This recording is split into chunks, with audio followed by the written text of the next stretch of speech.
We are live. Hello, everyone. We are live, and I'm here with Jandre from V8 Group. And yeah, we just want to welcome you. And every week we talk about business, social media, but just everything around running a small business. Um, yeah, so Jandre, happy to have you here. I see people are joining, guys. If you are joining, please go over to the comments and say hello. Tell us you are watching live. Hello, Jandre. Margriet, how are you doing? Amazing. So we went to Nampu this weekend, Oh, Nampu nice. Co-op, and it was so nice. It was lovely to see there were lots of obviously farm stuff, but lots of small businesses run by women, and I was really impressed. So yeah, it was great. It's sort of like I felt like there's so much wealth actually around us. Yeah, so that was amazing. And how was your week? So far, so good. Yeah, lekker. Can't complain. This week has been like every other week. It just goes by too quickly, you know? You always feel like you would have wanted to do more. So every week when you look back, you're like, did I do enough?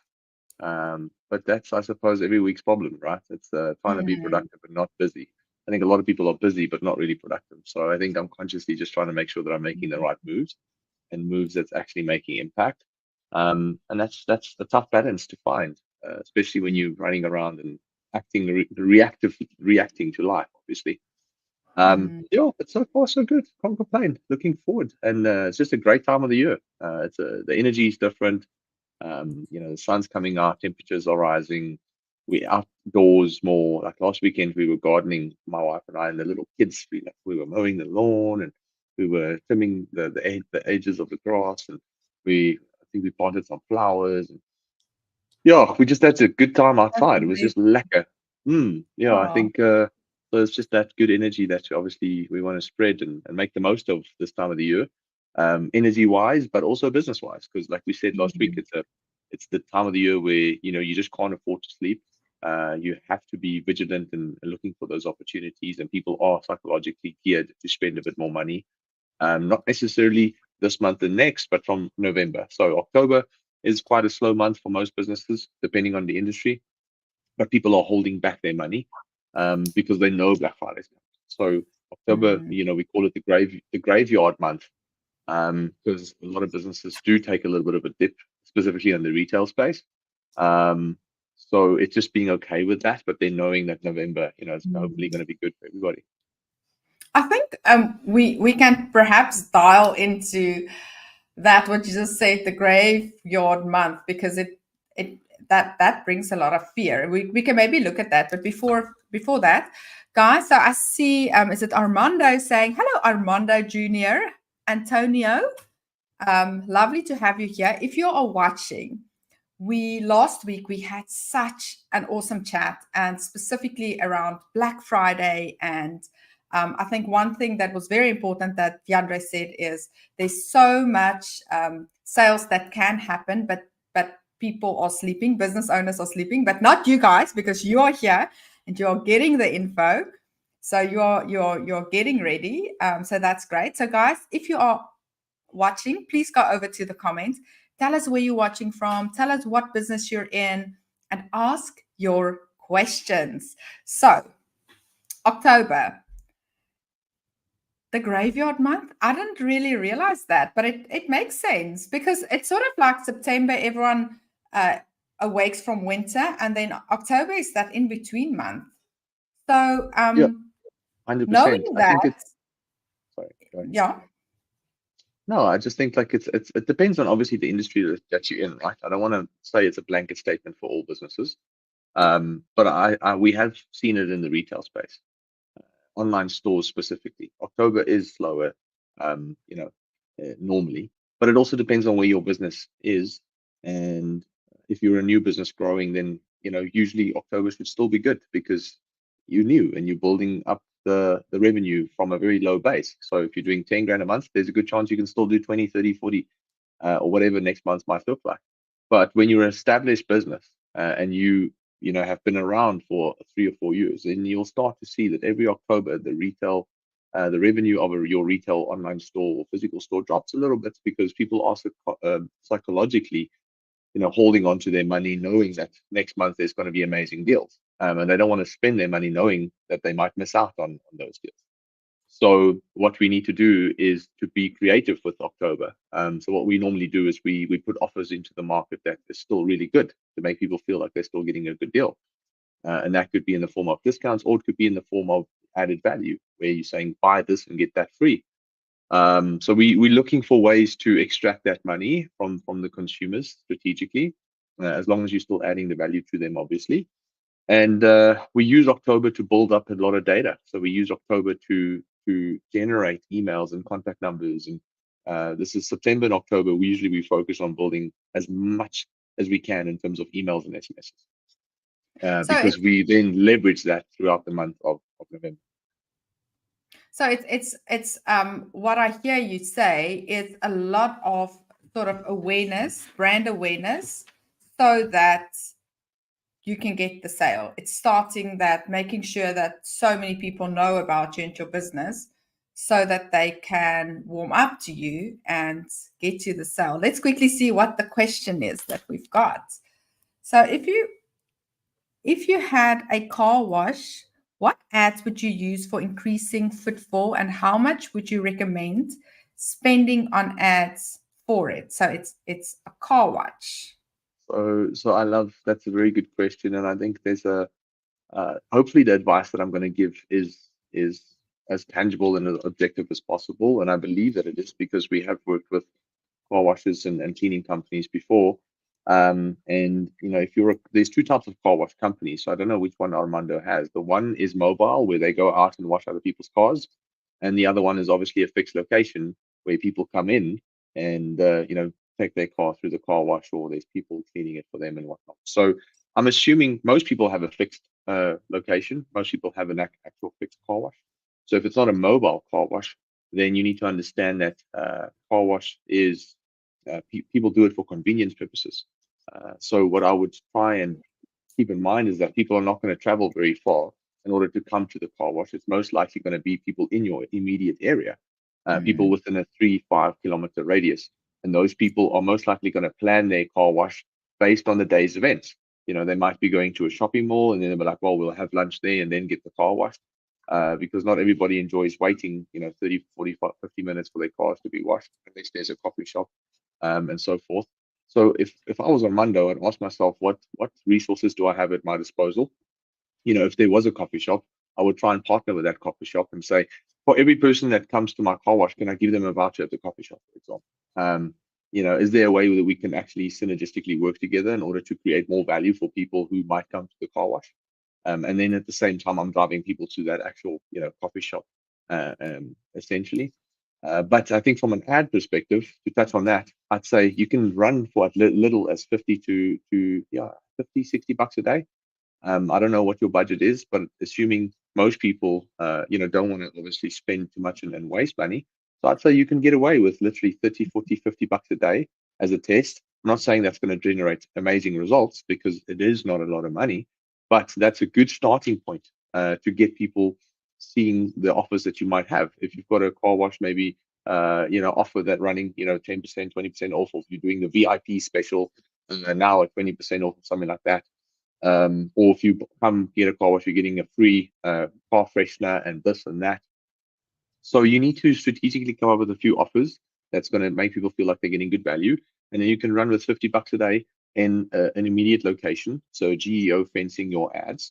And then I would also make sure that I'm running lead forms specifically, because you want to capture people's emails and contact numbers, so that your sales team or you or someone on the other line can phone them and say, hey, are you open to coming through? Can I book it in for you? So you're taking a bit more of a professional approach, a bit more of a proactive approach. A lot of car washes are very reactive, meaning people come and they serve them, and then if people are not coming, they're not doing anything.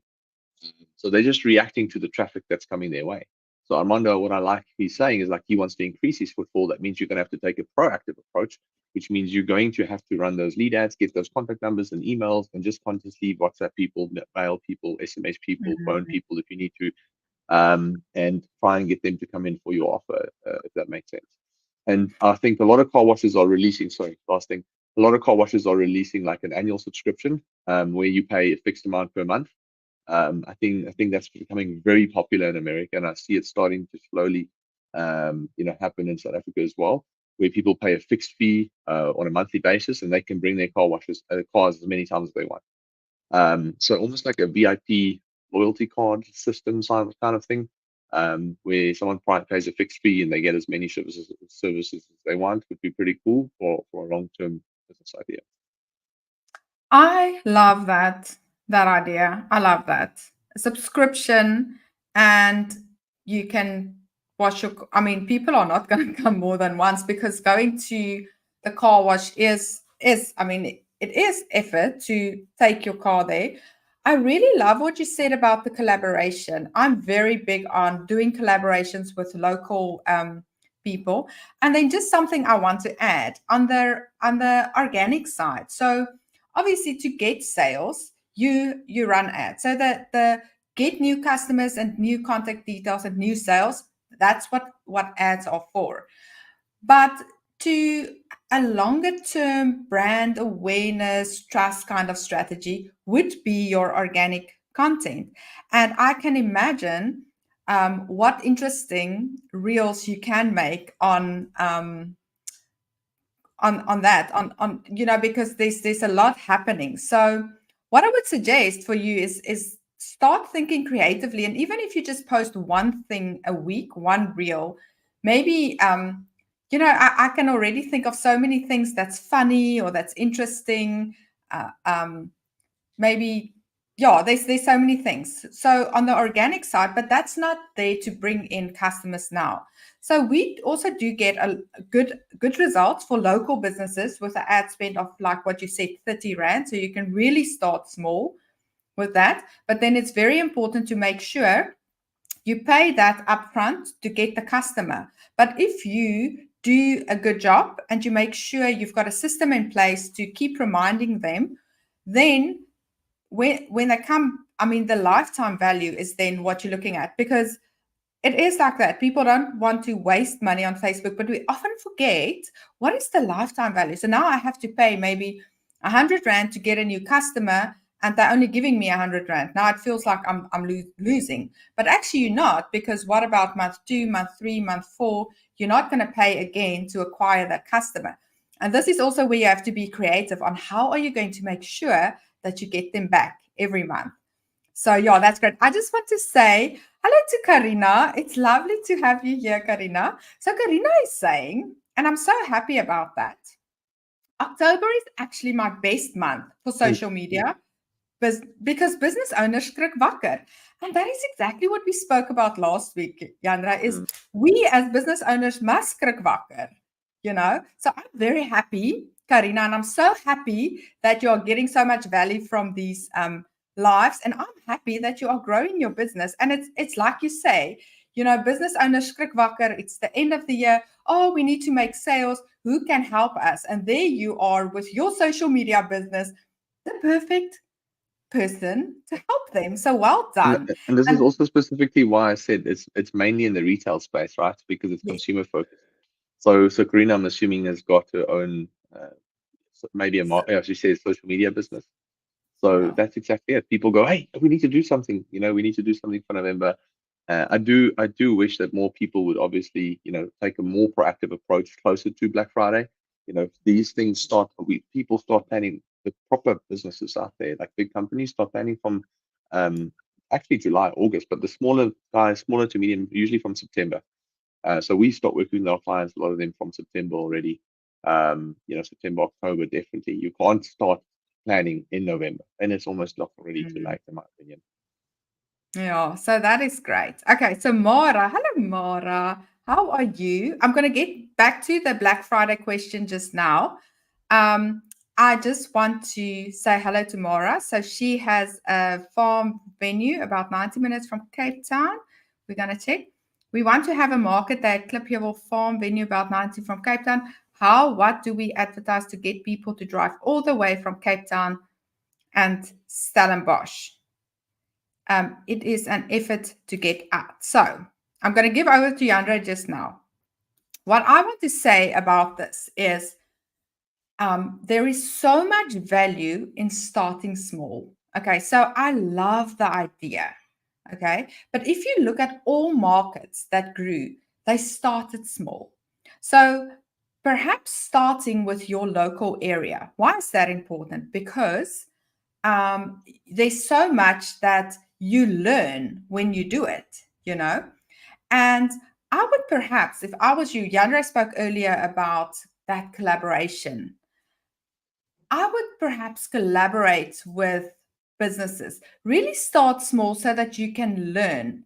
And then, because then what it will grow, you know?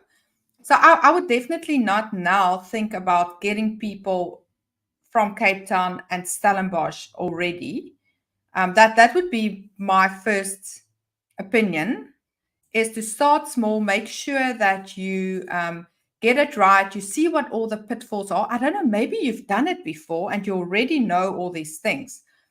I would definitely collaborate maybe with a wine farm, you know, some people who are already well known, and do a small event. We've done a couple already. Okay, so what exactly? Okay, so that's great, Maura. So you've done a couple already. So are you struggling to get people more? Are Can you? I can I say Yes. something? I think what anybody has to remember when it comes to getting an audience off their feet, off their bums, actually, because this is what's going to happen. Someone has to look at an ad and go, "I need to get off my bum and go this weekend. I have to drive somewhere to go and experience something."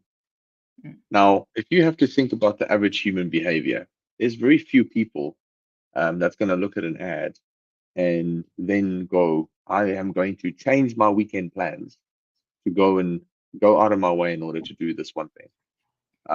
Or there's people who might not have plans and then have to decide, am I going to do this? Or I'm going to go to the movies? Or I'm going to go to the beach? Or I'm going to go. So your competition is not so much other markets, but your competition is what the hell else is that person going to do this weekend? Does that make sense? mm, So the first thing we need to think about is how are we competing with all the other activities that this person can possibly do during this day? So he might want to go play paddle. He might want to go do stand-up paddle. He might want to go. He might want to go have a brunch with friends. He might want to go to the movies. There's a restaurant in there somewhere, and then there's the rugby braai. So you need to ask yourself, how are you going to compete with someone who's literally got, especially in Cape Town or a coastal area where there's all these fun things to do. So the answer then becomes you need to make the place look so enticing that they want to give up other plans in order to come to the actual market or festival or whatever it's going to be. So then the question becomes, how the hell are you going to stand out and make it attractive? So you take whatever the market is, known for. Some markets are more known for their food, some are more known for craft, some are more known for whatever. So it's understanding like what is the biggest asset of this market that you guys are planning, in my opinion. And then you need to leverage that in terms of content. So this is where Magritte would obviously give you advice on what kind of reels to create, what kind of things to show people. Show them the experience that they're going to have if they do make the time to come. So the nice thing about a market is people usually hang around for an hour or two and then they go do the next thing. So it's not a whole day event, but some people might want to have to drive there. So there is additional friction that we need to consider. And the only way to overcome that friction is to make the market look super, super amazing. And the only way to do that is to take whatever you're good at from a market point of view. And if it's food, then you need reels of all the different foods and the cheese stretching out as the pizza coming out of the oven. And it's fresh salmis and it's wraps and it's fresh smoothies or whatever it is. Like that's the experiences you're going to have to articulate and show people on the other side that's going to make them want to come. And if you're just going to have a picture that says, hey, market, today, during these dates, come and join us to have fun. Very few people are really going to go out of their way to react to that, purely because the messaging is super subjective. and it's very similar to everything else that they probably see. And it's definitely not convincing them to give up the plans that they already have in order to amend, their weekend in order to come through. So I think that's just my take on the market side of things. So Mara is saying something interesting here. So here's what I would do, but we can discuss it further in one of our other calls, Mara. But if you already do like the trail running, okay?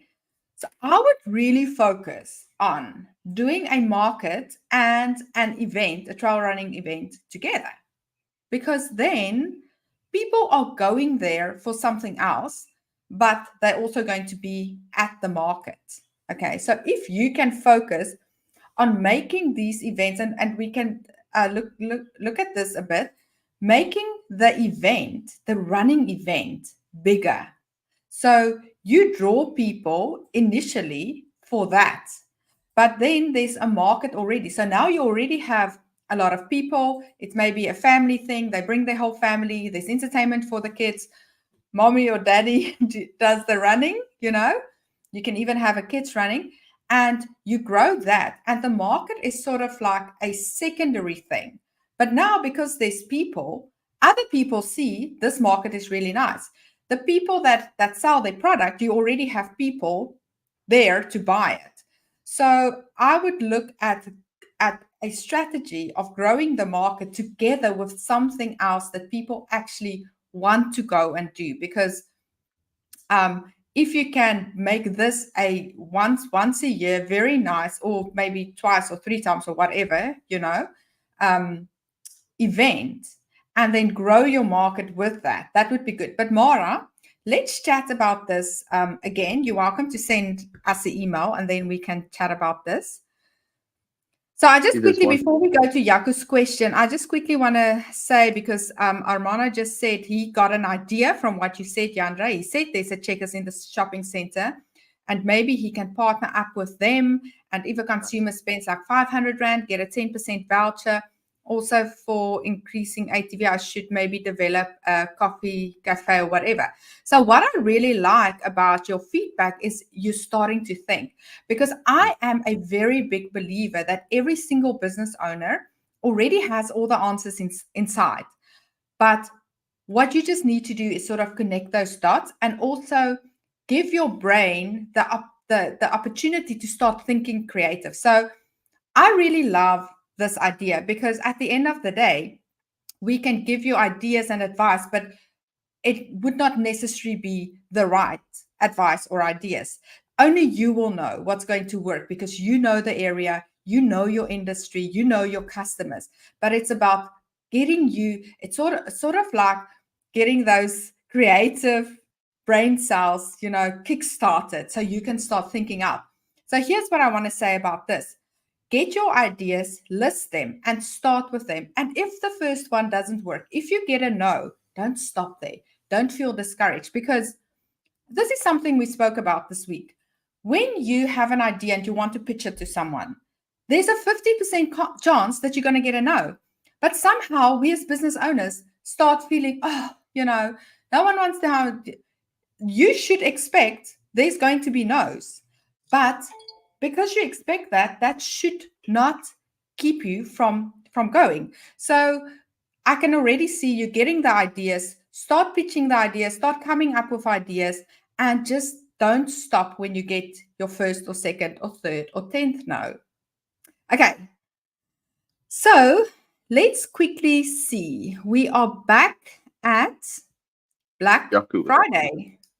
Yeah, I think Yaku said a question. I don't know. I think he asked it a while ago. But said, what would your approach be towards Black Friday content-wise in your ad campaigns? How would you warm up your audience for Black Friday but not overthrow them? So the nice thing about Meta and TikTok and Google is that we're tracking the behavior of the people who have seen our ads. And what I mean by that is that if you show a video ad, which is most likely what I would want to recommend, the nice thing is that you can then retarget people who've actually watched a portion of that video. And it can be as little as 3 seconds, and it could be as much as 75% of the video or 100% of the video.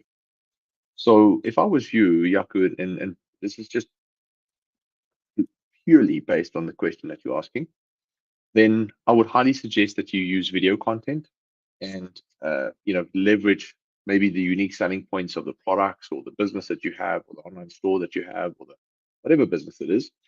Try and articulate the unique selling points of that business as much as you can in that video. And very hypothetically, if it's a sports nutrition brand, what makes it different? If it's a car wash, what can people find, experience when they're there? What makes you unique in any way as a business, right? And you want to put that into a reel, like 60 to 90-second reels. I'll do like 2 or 3 of them if possible. And what I would then do is run ads with that. And the nice thing will be now is that when Black Friday comes and you actually have a proper special, you can remarket to every single person who've watched that video. And this is what we call first party retargeting. So because it's basically Facebook, there's no contamination of pixels or outside third-party data. It's Facebook video that was showed to someone on Facebook. Facebook knows that person watched it. They know how long he watched it for. And now you can tell Facebook to go and show a new ad to the people who've watched that video for a specific amount. So that works really well, in my opinion, and I hope that helps. So Verna, I just want you to give us a little bit more context on this. What are you selling? What kinds of products? Is it online? Do you have an e-commerce store? Do you have a local business? But what she is asking, when doing online ads, what products should you start with? Should it be best selling? So you can maybe give your opinion there, Jandre, and then just Verna, if you can give us some more detail, that would be great. Yeah, I think yeah, normally I would ask for more detail, but I've gotten the same question so many times that I kind of understand where Verna is coming from. There's her And answer. Verna, Sorry, there's her answer. yeah, Selling no, online, that's good. locally made baby clothing. Love that. So Verna, 100% you need to start with your best sellers, and here's why. Like I'm not someone who gives advice without the context. I want to make sure that you understand it because, like Magritte said earlier to Armando, is that we're here to provide you with more dots, and you need to connect them yourself as a business owner. Like everybody wants us to connect the dots for them, but the problem is we don't have all the information and the context and the nuances, especially on a live call, right? It gets very difficult to do. So please see what I'm sharing as just a perspective. At the end of the day, it's just dots on the table that you can start to connect for yourself. But here's the story. Like ideally, you want to start with your best sellers. Absolutely. Why? Because if your product is not a bestseller, then it means it's not popular. And a lot of people make the mistake of wanting to push the products that are not popular because they assume or romantically feel that those products should get more attention and can do better if more people saw it. The problem with that is, though, those products are low selling products for a reason. Now, you might not always know what those reasons are. The more mature the business gets, the more you will start to understand your target market, and you will start to understand why people are buying more of this and less of that. But that happens over time. So if you have bestsellers, you have to start with that purely because of the fact that if you start with products that are not that popular, you're going to increase your cost per acquisition. You're going to increase the cost of what it's actually costing you to sell a product online. Why? Because you're going to show the product and fewer people are going to want to buy it the same way fewer people already want to buy it as it is. So you take the most popular product and you try and understand who this is best suited to, and then you go and target those people on Meta or TikTok or wherever you can find them. And then you have a good chance of lowering the cost per acquisition because now you have objective proof that this product is popular and you have objective proof that these people are the people who like the product. So therefore, you're making a calculated decision as a business owner to put money behind a calculated strategy that will most likely help you generate revenue back at a low cost. So the biggest mistake that we see, just to conclude, is that people are pushing product that people don't want, and that increases the cost of a sale, which then decreases the profitability of that campaign and the overall business as a whole. So what we normally suggest is that the products that are not moving, don't force it down people's throats. Do other stuff with it. Do rather say, if you buy, spend R1,000 with the business, we'll give you one of these things for free. If you obviously can afford that in terms of cost of goods.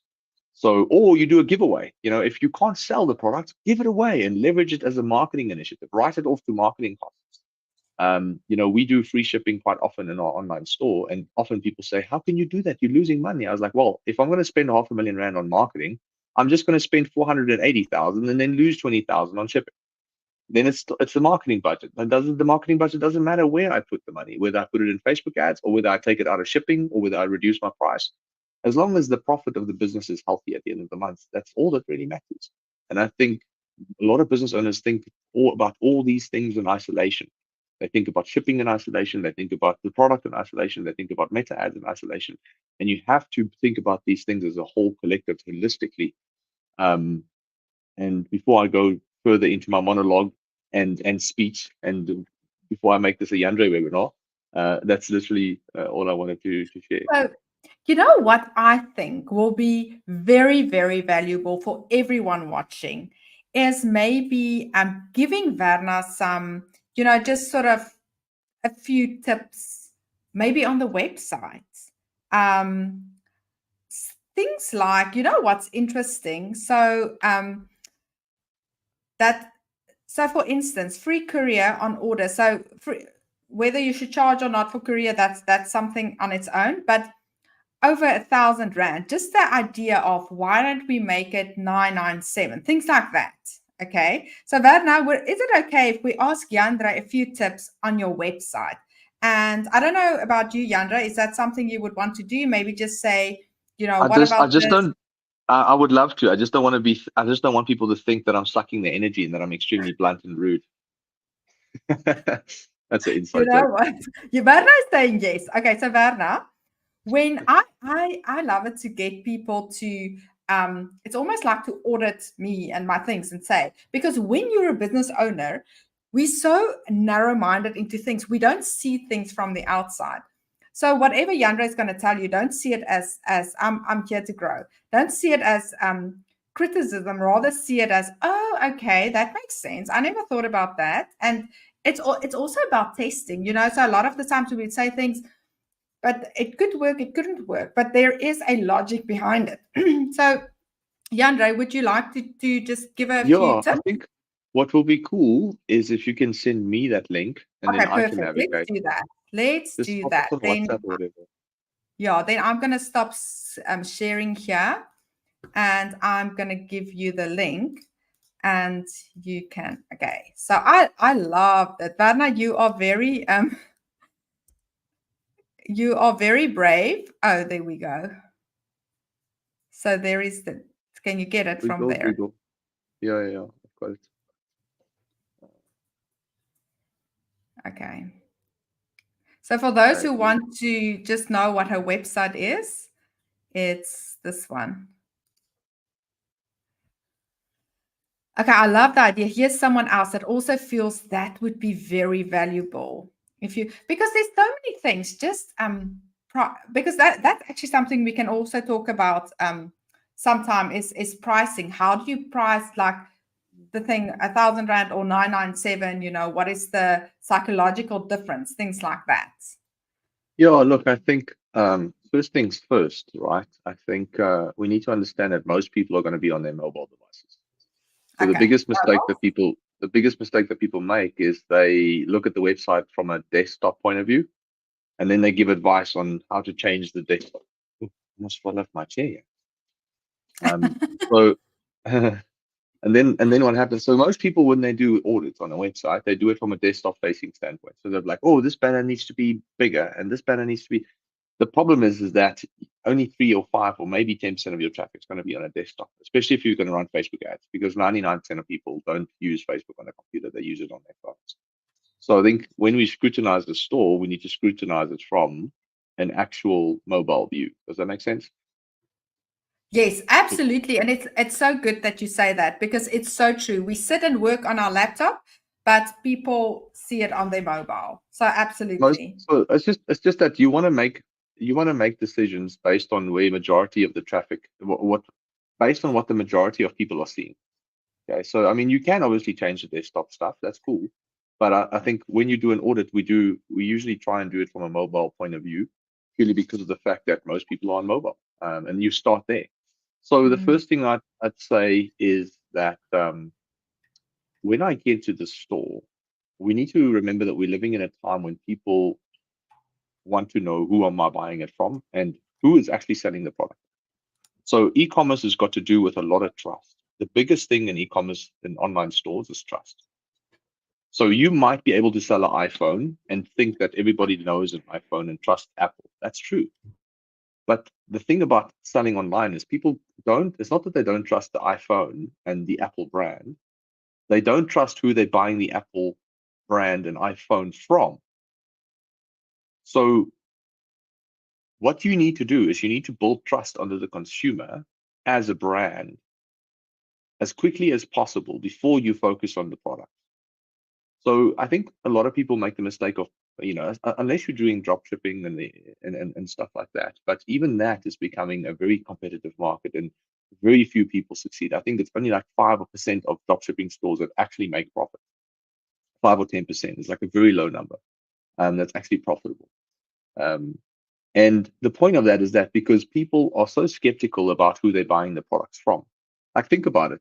Margriet, if you had to give me something or have to give me advice, it's the same as me going, well, that's great advice, but who gave the advice?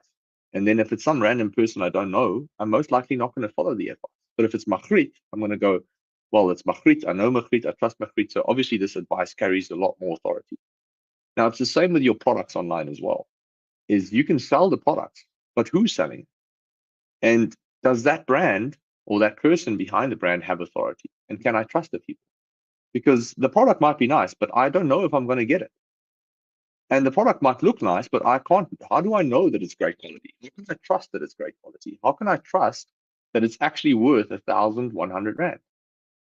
So that is why building trust as a brand is the biggest thing that every single business owner neglects and should do. So when I enter the mobile site here, there's nothing here that speaks to who the brand is and what they do. So I'm just looking at the products. So I'm putting all my faith in the products. But the biggest psychological barrier I have to spending money on this platform or this website is that I don't know who this is. I don't know what they do. I don't know what they stand for. And if you're a small business, the quickest way to build trust is to put your face on the site somewhere. You don't have to be the person who's puts the face behind the brand. But the moment you do, there's an instant amount of credibility and authority. Because, sorry, what's the name of the lady? Is it Berna? Or who, yeah, it's Berna, hey, who asked the question. So in essence, I would say, hello, I'd have a picture of me and my kids maybe or whatever on the banner, like as the top sliding banner. And then I would say, hi, I'm Berna, and this is my passion, and I love kids, and I have, and I love supporting local, and this is, my mission. My mission is to solve this big problem. And I think that is the biggest thing that most business owners completely don't even think about. Everybody is so fixated on their product, but they forget about their actual brand. And the quicker you can get people to trust the brand, the higher your conversion rate will be, if that makes sense. So I'd have like a banner that just roughly explains. If you don't want to put your face on it, that's fine. But you have to put a banner that kind of like explains who you are, what you do, and what makes you unique. And I think that's what's missing when I enter the site here. I see free courier on orders over 1,000. I would use the word shipping. Not everybody associates shipping with couriers. So courier is the correct term, but I'd say free shipping because it's a more adaptable and more socially accepted almost, if that makes sense. Or like people just understand the word shipping a lot better than the word courier. So I'd say free shipping on orders over 1,000 Rand. So like Margriet said, like 1,000 is 4 digits and 997 Rand is 3 digits. So psychologically, my brain feels that I don't have to spend that much, even though it's only a 3 Rand difference. But it's a subconscious reaction in the brain. So it's not, people don't sit there consciously going, I need to spend 1,000 Rand because it's basically 1,000. If it's 9,997, it's just 3 Rand short of 1,000. People's brains go, I have to spend 3 digits. I don't have to spend 4. So I definitely try and reduce the number of digits there and make it 997 or something, 100%. And then obviously here we'll have maybe like a barrier, a banner, or just explaining what the business does, and then just a short little description of who the business is, what they do, and what their mission is. Simon Sinek wrote that book, Start With Why. And I know, Mafrit, you teach this and you talk about it all the time. But like, where's the why? And that's what I was alluding to earlier. Then the other thing that we need to keep in mind is product pages. So that's the most important thing, is product pages. So people want to, nobody wants to be the first person to buy a product unless it's an iPhone. That's a little slogan quote that I've, kind of come up with a few years ago. And I like to Just tell say that clients, again. Just I say say again. nobody wants to be the first person to buy a product unless it's an iPhone. Unless it's an iPhone. Oh. So no And one wants to be the first person to buy a product yeah, unless it's an iPhone. That's a very good, but it's so because true. yeah, so the thing is like, if there's no reviews here, then it's psychologically, subconsciously is telling me that nobody has bought this before. And therefore, how can I trust that everything that you're saying here as a brand is true? Because remember, if I go back to the homepage and there's nothing here that's helping me build trust under the brand. So now I have to take this lady's word for it. And the average consumer just doesn't have that level of trust and faith in someone else. We all feel, in South Africa, we all live in fear, and we constantly feel that people are going to try and screw us over. That's just how our mentality is as South Africans. That's unfortunate, but a reality.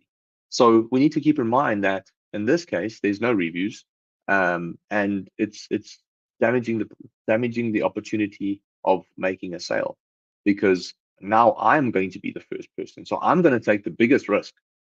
And usually, if there was something like 39 reviews, and if I had to scroll down and the reviews read super amazing, love the quality, this is cool, my shipping was on time, amazing service, Varna, such a friendly lady, then I would be like, damn, awesome, bye, done. So I think from my point of view, reviews is going to be crucial. I would want to shy away from having a show more button like I did now. That show more button, I would shy away from having that, because not a lot of people click that. And you do want to make sure that people read the descriptions. The descriptions act as basically a salesperson. So imagine you go into store, right? If you had to go into, we're in Sandton City, right? If I had to go to a clothing store now, Cotton On, for example, I would walk in, and within almost a minute or two, someone would come to me and say, hey, can I help you with anything? And I'm going to be like, yeah, I'm looking for a black shirt. And then they're going to go, cool, here's black shirts. And then I'm going to be like, oh, this is a bit expensive. And they go, well, this black shirt is 100% cotton, and it's breathable, and it's got you can wash it like a couple of hundred times before it's really going to change. And I promise you it's not going to shrink. And then the moment I hear all those things, I'm going to be like, oh, cool, well, okay, that's probably worth the price then. So the question I have is, like, if you have all of this here for 1,095 Rand, why is the price, and what makes it worth it? So the description section acts as the salesperson that you would find in a store like Cotton On. So from my point of view, you need to now act as the salesperson. And I think here, the shirt fastens, bottom top, that's very cool, but these are all features. These are all features. And I think we talk about this all the time, is like, people buy the benefits and not really the features. The features are cool, but the main thing we're looking for is the benefits. So what is the unique benefits of these products? And how does that appeal to the person emotionally who's buying it?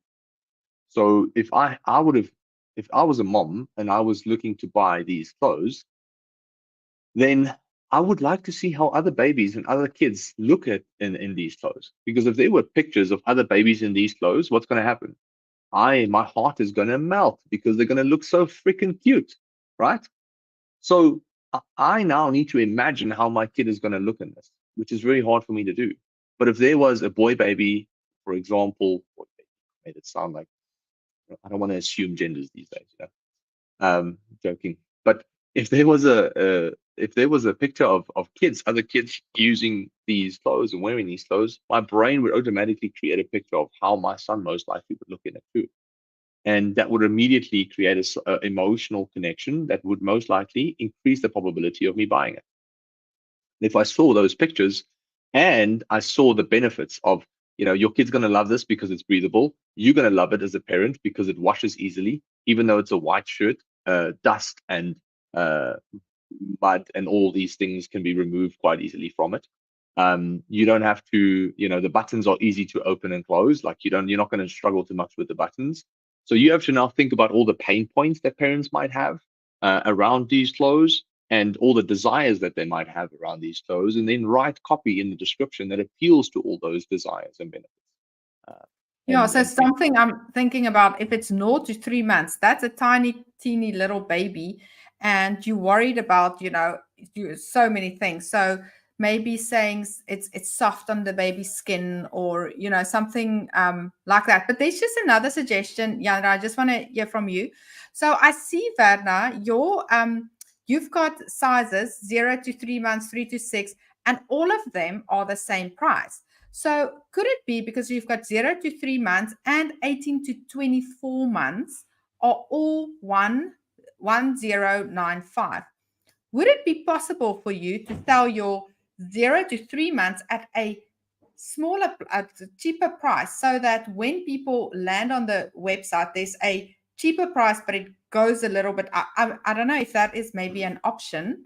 Well, what you can also do, what I would have done in that case is that I would have made the shoes a specific price. I would have made the shirts a specific price, the pants a specific price. And then I would specifically calculate them so that the price is $1,250. And then I would say, but if you buy it all together, you can sell it for the price is 109.5, excuse me. So there is a 20, 30, 20%, 25% saving. So I would specifically list the items in isolation. And then I would say, if you buy the whole bundle, you save 25%. And now it's making me feel like I'm getting a good deal. Mm-hmm. So if you could include reviews, baby pics, and I think she said that she is going to shoot one. And if you can improve your copy by appealing to the desires and the pain points, and if you can then follow that pricing strategy, and if you can build trust under your brand by telling people who you are, why you're doing this, and why you're loving it, and what the mission is, then I believe you'd see a much higher conversion rate. Now, there's probably 30 other things that I could obviously further articulate on, but obviously, just in terms of time, I hope there was enough value in it for you, though.